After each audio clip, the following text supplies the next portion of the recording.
Not everything popular can stand the test of time. Welcome to WatchMojo UK, and today we'll be counting down our picks for the top 10 dumbest UK trends. Before we begin, we publish new content every day, so be sure to subscribe to our channel and ring the bell to get notified about our latest videos. For this list, we're looking at ridiculous trends of the past that took the UK by storm. This doesn't mean these things were only popular in Britain, some might be global trends, but they certainly made a mark here. Number 10. Crazy Frog. If you were watching TV in 2005, there's no way you could have escaped this CGI demon. Go crazy and get the Crazy Frog as a ringtone on your mobile now. Officially marketed in his own adverts as the most annoying thing in the world, it's hard to disagree. The mascot for a Swedish ringtone company, when they bought up an unprecedented number of advertisement spots in the noughties, people were hearing his Axel F remix in their sleep. It wasn't just bad because it was irritating though, it also bizarrely had visible genitalia. Eventually, the Advertising Standards Authority banned the ad from being shown before 9 PM, but not until it had tormented the nation unabated for a good 6 months.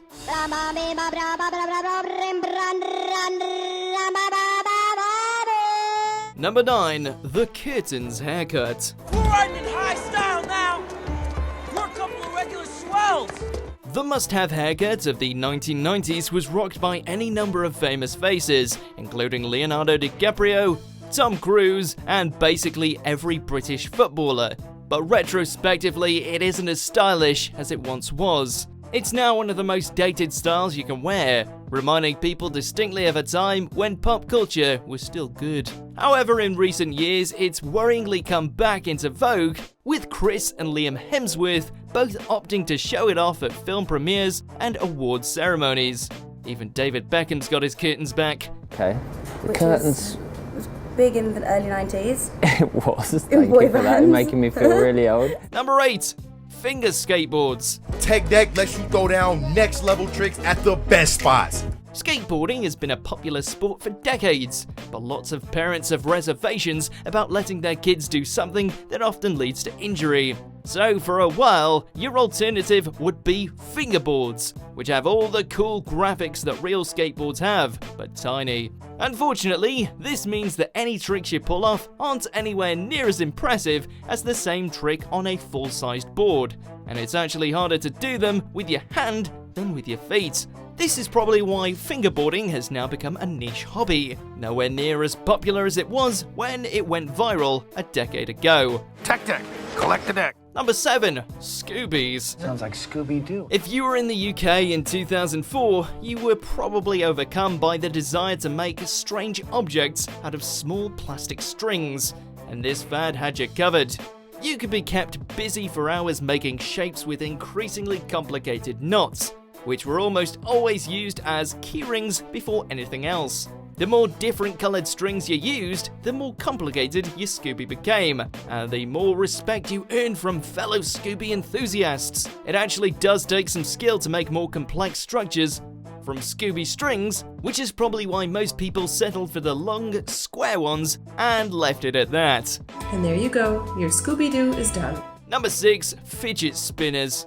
In 2017, the entire world was taken by storm when suddenly everybody needed to get their hands on a fidget spinner, including the UK. Sometimes children, they get distracted, but They had to be banned in some British schools because they were too distracting, taking over classrooms and playgrounds when they're supposed to help people with ADHD and autism concentrate. As far as fads go, it was relatively harmless, though the strange boom confounded adults around the world. In the UK specifically, however, some deadly fidget spinners with sharpened blades were discovered for sale, so maybe people were right to be skeptical. Until the next big thing in the playground, it looks like the fidget spinner will be around until, well, at least the summer. Number 5. Outrageous crisp names. Barbecue pulled pork. And spicy sriracha. 2 delicious new trending tastes from Walker's. Britain is a country that loves a good packet of crisps, but manufacturers increasingly need to create newer, stranger products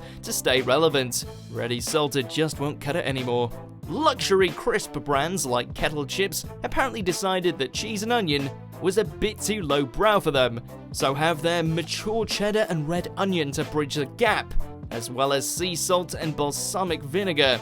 It's not just weird names for simple flavors though, flavors themselves are evolving, with strange options like G&T crisps available from Aldi. Don't even get us started on Walker's seasonal Brussels sprouts option. Give us a shout. Number 4, socks and sandals. This week we're talking about socks and sandals. The Brits aren't the only ones to commit this crime against fashion, but we are the most prolific, and the earliest evidence of humans wearing this tragic combination was found in Roman remains in Yorkshire. For years, the older generations have been wearing socks with sandals, seemingly oblivious to how ridiculous they are.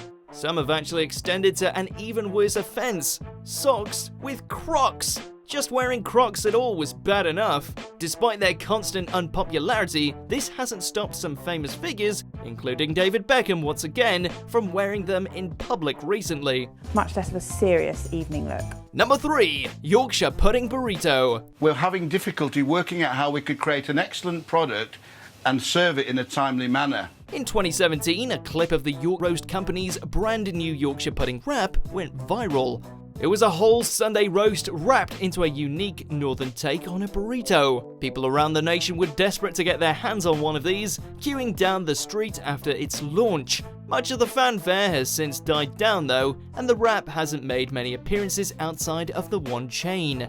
But if you didn't get a chance to try it during the craze, it remains a popular option on the shop's menu, if you can get to one of its few locations. It's like a very crispy pancake, actually. Number 2, shell suits. Leisure wear as fashion is never a trend that ages well, but fluorescent 1980s shell suits are one of the worst offenders. I think they're truly hideous. They never quite managed to go away either, instead changing with the times and making sure there's still a market for them. In the UK, however, they've become a symbol of people who can't be bothered getting dressed into proper clothes, throwing on a tracksuit and calling it a day. That ain't fair. Unfortunately, major fashion brands have been re-releasing their own shell suits, now as boutique apparel, so it seems they still haven't disappeared. Number 1, getting Tango'd. Tango wanted an advert that would change the way people thought of their drink, and they got it. The Orange Man ad, featuring a man painted entirely orange slapping an unassuming Tango drinker on the cheeks, was one of the earliest instances of viral marketing. You know where you've been Tango'd.